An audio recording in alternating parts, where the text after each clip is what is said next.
আচ্ছা মা, আমি তোমার সব কথা বুঝতে পেরেছি। এখন তাহলে তুমি যাও, যে একটু রেস্ট নাও। তাইলে আমি রুমে যাই, খেয়াল রাখিস কথাগুলো।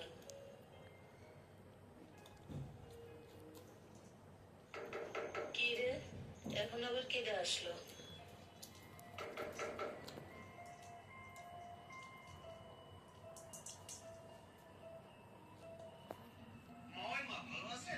আরে তুমি এই অবস্থায় বিদেশে কবে আসলে? এইমাত্র আসলাম, হঠাৎ চলে আসছে তো। কি রে মুকুল, তুই হঠাৎ করে কখন আসলি? কিছু না বলে? ভাই, কাগজপাতি নিয়ে একটু সমস্যা হয়ে গেছে, এই জন্য চলে আসতে হয়েছে। ওই জন্যই ফোন দিয়ে বলে আসতে পারিনি। নিশ্চয়ই কোনো অকারেন্স ঘটাই এসো। বাঙালি কেউ হঠাৎ করে বিদেশ চলে আসে? চুরি চেঁচামি করছো নাকি নিয়ে জনিত কোনো কারণ ঘটাই এসো?